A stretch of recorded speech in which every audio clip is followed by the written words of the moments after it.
Hey friends, welcome back to Rita Talks. I'm Rita, and on this YouTube channel, I just share some of the thoughts, ideas that I've been thinking about, some of the things that have been going on in my life. And in today's video, I want to talk about an idea that I encountered and built on today as probably like maybe something.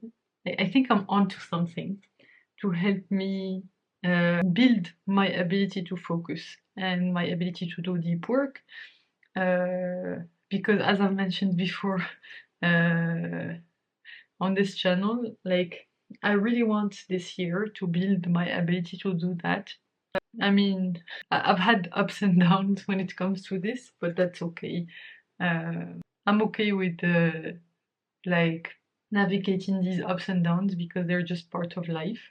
And basically today I came across an idea or like revisited an idea that I think would help me really build more of this focus that I'm looking for.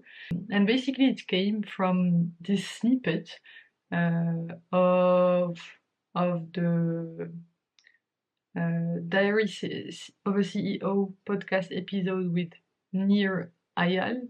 Eyal, I don't know how to pronounce it, but basically he's the author of the book Indistractable, which basically Audible thinks I really should read. Like every time I open uh, my Audible, it's like it's been on my first three books to read for the past year at least. And for good reason. I think it's probably gonna help me a lot. But yeah, I still have not gotten around to reading it, but it's okay. I just try to follow my curiosity, but just to get back to the point I was trying to make. So this guy, he wrote this book, Indistractable, and he like before he wrote this book, he had written this book called Hooked. On like basically both books are based on behavioral science uh, and psychology and stuff like this to basically like they both have to do with attention. So hooked is how to get people hooked and like to use your service and app and whatever. And apparently it's been widely used by tech product managers and like in different sorts of like in different tech companies. And Indistractable is how basically, as it says, be indistractable in this world of distractions. So they're a bit like opposite in the sense, but they build on the same principles. And I really want to read Indistractable. I think I will probably get to it at some point. But anyway, to go back to this insight that I've had today, in this snippet of this podcast episode, Nir talks about this this trick that he does, or like I don't know if it's a trick, but it's a rule. It's the 10-minute rule.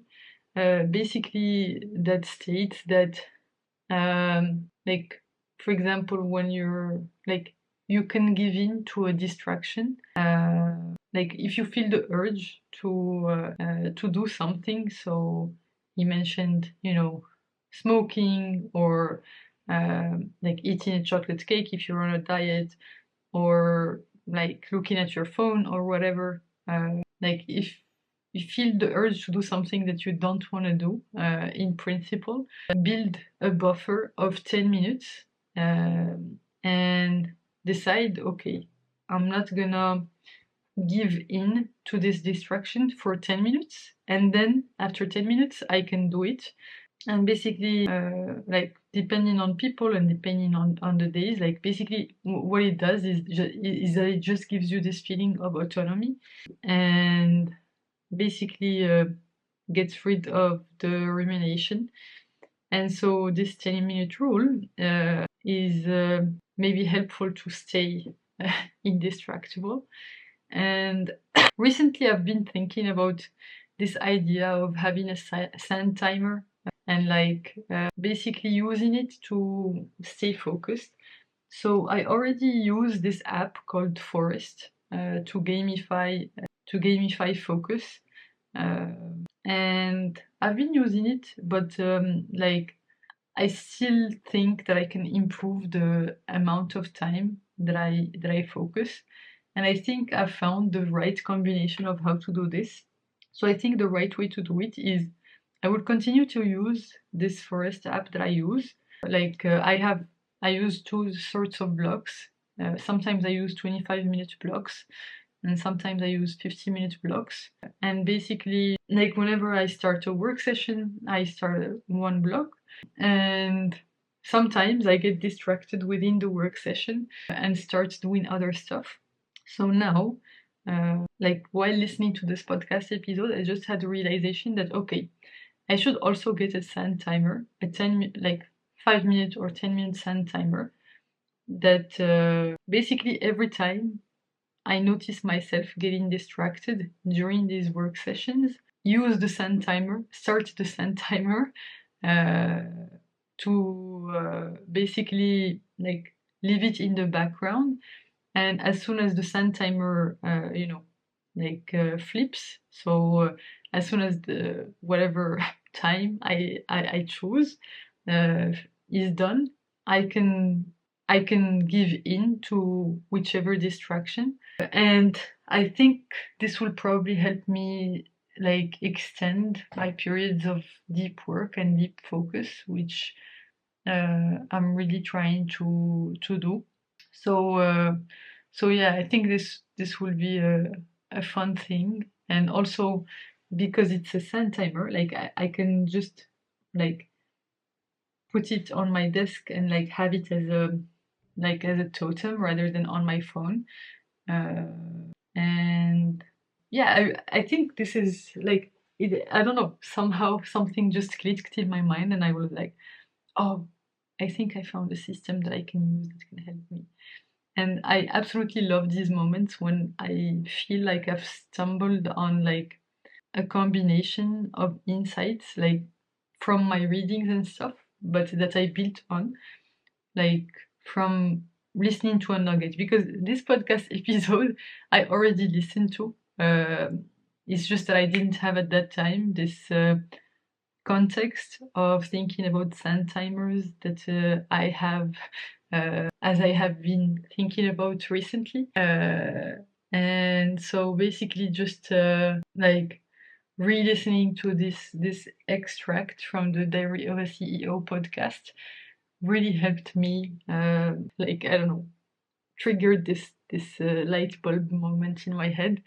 And these are honestly the moments that I live for. I absolutely love it when something finally clicks in my head and I can see a path that I hadn't thought about before. That's maybe a bit more creative, like that combines different aspects of uh, different things that I've heard about or just like learned about in the past. And yeah, this is I'm so excited about this, to be honest. So that's basically the highlight of my evening, like just stumbling on this thing, and I think this will help me stay more on task and increase my focus time. So that's in line with basically the theme of yesterday, which was basically me sleeping until like at 4 a.m. just because I wanted to get my focus time in the evening. And honestly, like I feel like whenever I do these long nights where I'm able to make progress, I'm super happy. And like actually as an update, like I was looking at my HRV from my Aura ring, and it's like the highest HRV that I've had in like a super long time. Even though like I actually only slept 5 hours, like I slept at 4 a.m., woke up at like 10 something. Even though I feel a bit sleep deprived, so like I'm really sleepy right now, but I'm tired in a good way. I love those days when I'm really tired in a good way, and basically I've had that yesterday. and I think today, like, this is the good kind of tired, and I really enjoy it. But yeah, just this is so fun, like just learning about these different things. Obviously, it's not like a long-term thing. Like, I cannot do this um, many nights in a week.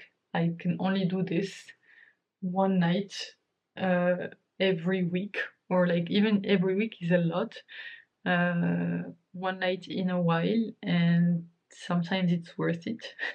So yesterday it was 100% worth it, because I'm like super proud of the progress that I've made on that specific task, and it's like it's almost done. I was in so much flow. I enjoyed it so much, to be honest.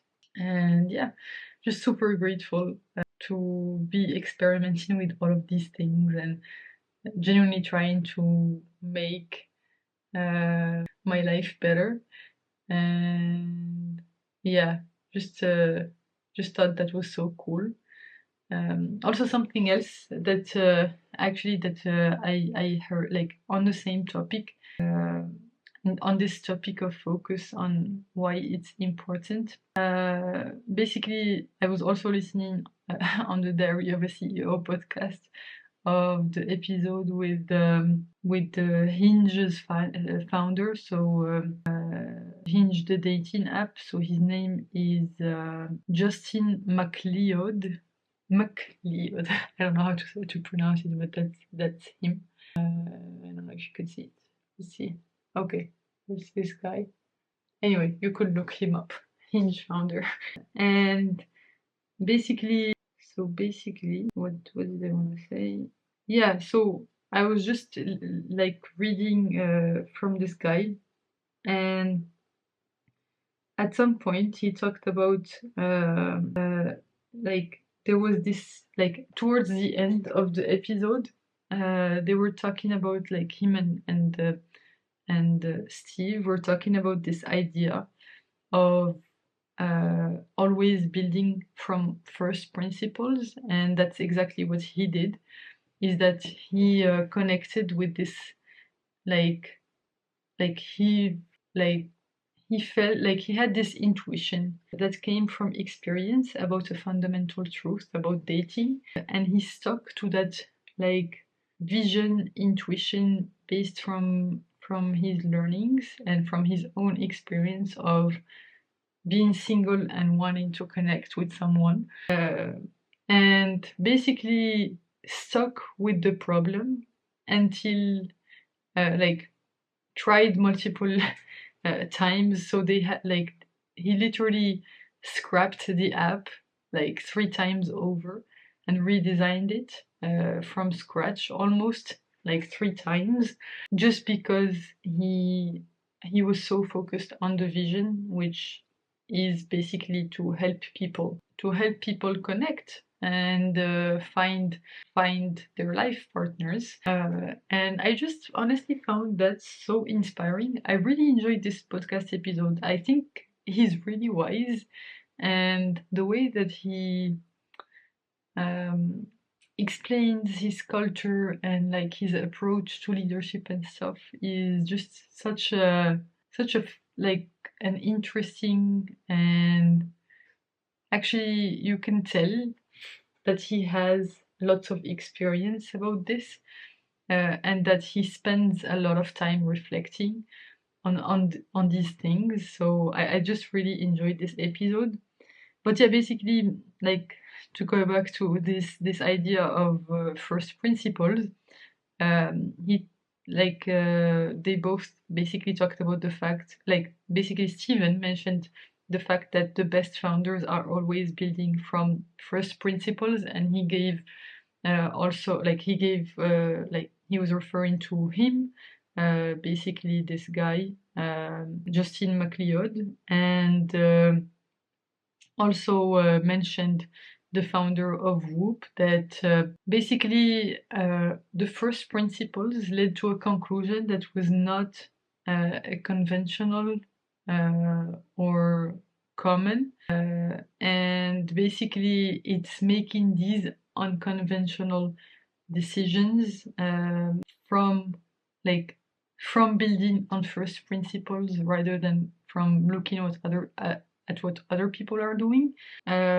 is what makes for these exceptional founders. And basically the idea of being patient enough to stick with this first principles view, or like this first principles conclusion, long term, long enough basically for them to pan out. And then he just talks about the idea that like the best way to do that is just to like fall in love with the problem and be patient enough to try things over and over again until you find the right solution.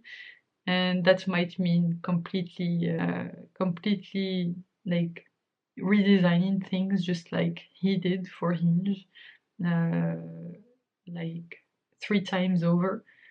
And yeah, I just honestly really loved the whole mindset. And I think they have this Hinge culture book, which is called, I think, How We Do Things. And I tried to get my hands on it, but I couldn't find any way of getting this book.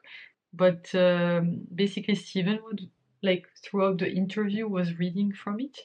And I really enjoyed, like, this process of how they came up with this book, because we've been trying for the Women in Engineering group that I'm a part of to find a way to define our culture, because we're growing, and that means that we need, like, we've been lucky so far to only have had members that are like that somehow align with the mission, but we've also had like some conflicts that we've had to deal with.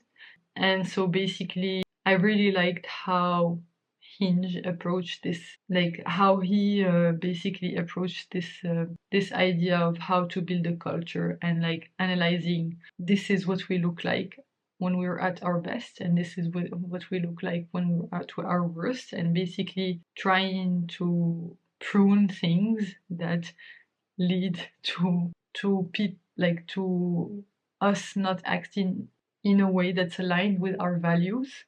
And I don't know, I think we're just trying to do something similar at this Women in Engineering group that I'm a part of. And I've really been trying to figure out a way to like have some sort of guidance that protects our culture, because we are doing voluntary work, and our ultimate goal is to serve our customers who are women in engineering, and with the ultimate goal of increasing diversity in tech roles, especially higher up the ladder. And this is all based on the importance, like basically the principles of diversity of thought that can on like there is like the best way to get diversity of thought is to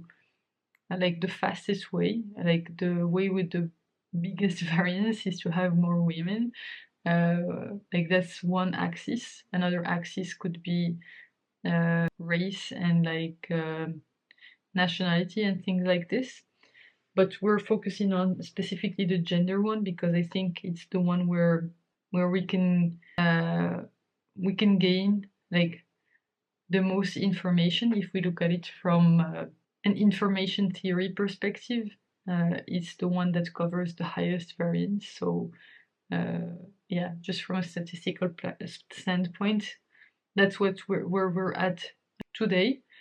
And this is prone to change, hopefully. I hope it will change over time, because I hope the initiatives that we are doing will actually have an impact. And that means that in the future, hopefully we won't need to advocate for women in engineering, because there will be enough.